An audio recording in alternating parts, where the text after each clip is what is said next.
ChatGPT, self-driving cars, AI that reads medical scans better than doctors. All of them are making decisions billions of times per second. And buried deep inside these AI systems, millions of tiny decision makers like this one. This Perceptron will learn to separate two species using two measurements, and without two critical insights, it would never learn at all. Let me show you what they are.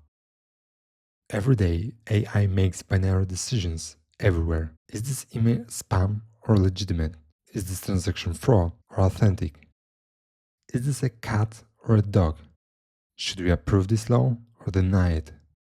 Tumor or no tumor? One of the most critical decisions AI assists with, sorting through thousands of medical images, flagging cases that need urgent attention. All of these, every single one, boil down to the same core task, binary classification. Let's strip away the complexity and look at the simplest possible version. Two species of iris flowers. Let's measure one feature, sepal length, the length of the outer petals. This species tends to have shorter sepals, around 5 cm. This species longer, around 6 to 7 cm. As we measure more flowers, we see two distinct groups forming, and somewhere in between there's a dividing line, a decision boundary. If a new flower's sepal is shorter than this line, it's setosa, a longer versicolor. One measurement, one decision. But here's the question, how does the AI find this line? It doesn't magically know where to put it. It has to learn. Meet the Perceptron, invented in 1958. Think of it like a tiny decision-making unit, a single neuron in an artificial brain. Let's walk through exactly how it processes a single flower. We start with a measurement. This flower's sepal length is 5.1 cm. This measurement becomes our input. We'll call it x1, and it gets paired with a weight, w1. Right now, the weight is just a random starting value. The Perceptron hasn't learned anything yet. But there's a second input, a special one. x0 is always 1, always. And it has its own weight, the bias, w0. Think of this as the Perceptron's starting opinion before it even looks at the data. I covered why this matters in detail in the previous video, but for now, just know it shifts the decision boundary. Now comes the calculation. The Perceptron multiplies each input by its weight and adds them together, the weighted sum or total activation. Think of this like calculating your final grade in school. The final exam counts more than a quiz, right? If W1 is large, the sepal length matters a lot. If it's small, it barely matters. The weights control importance. Next, the decision function, also called the threshold or activation function. It's brutally simple. Is z greater than or equal to 0, or is it less than 0? That's it, a binary choice. If z is positive or 0, output 1. That means versicolor. If z is negative, output -1. That means setosa. But here's the thing, we know the right answer. This flower came from the dataset with labels. The actual species is marked right here.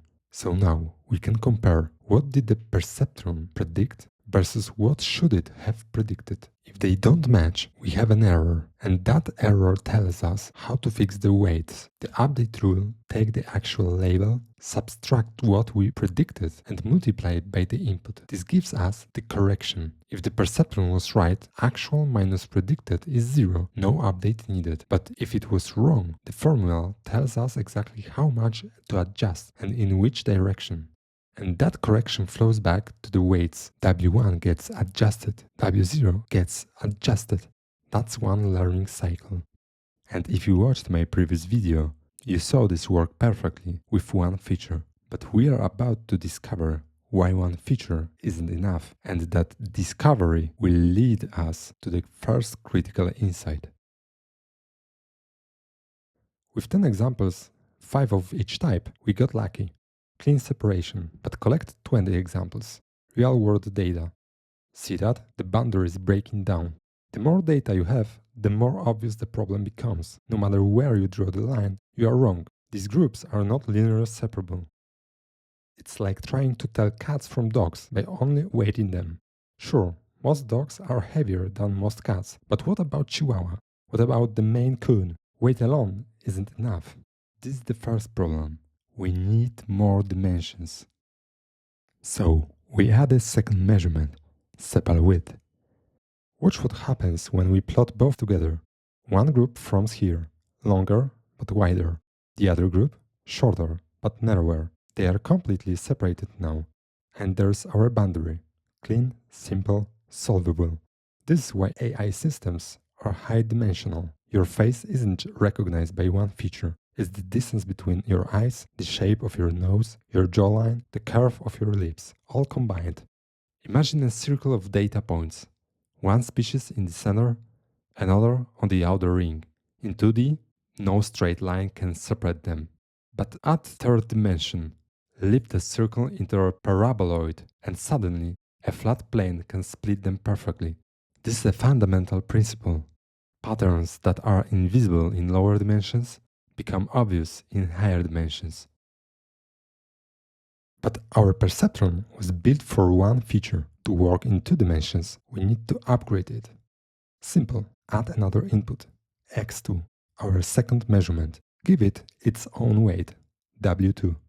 The weighted sum now has 3 terms instead of 2. That's it.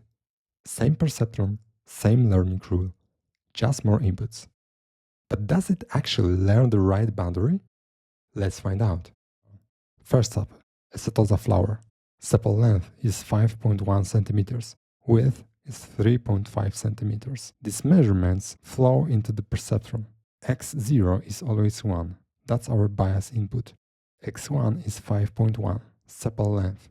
x2 is 3.5, sepal width.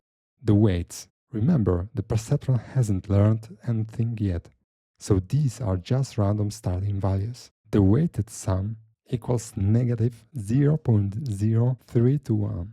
The decision, is it greater than or equal to 0? Nope, it's negative, so the perceptron outputs negative 1, which we have mapped to setosa. And the actual label from the dataset, also setosa. The perceptron got it right.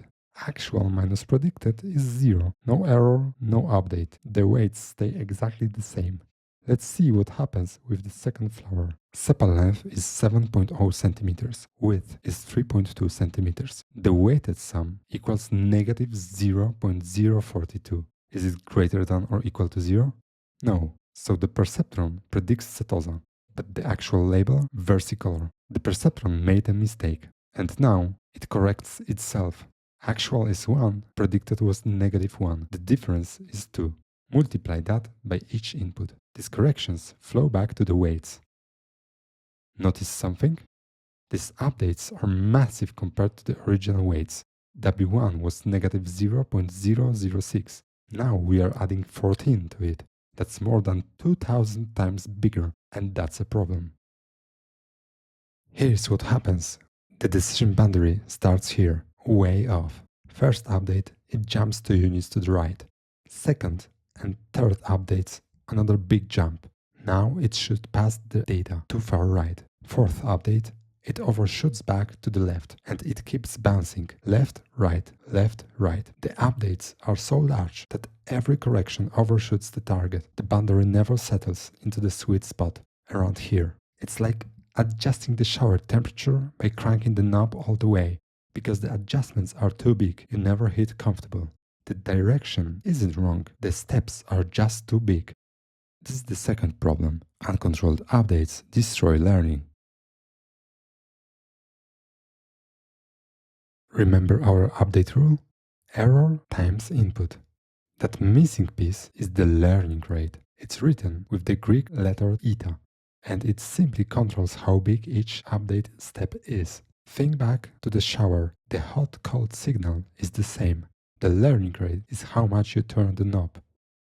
A smaller learning rate means smaller steps, takes longer, but it's controlled.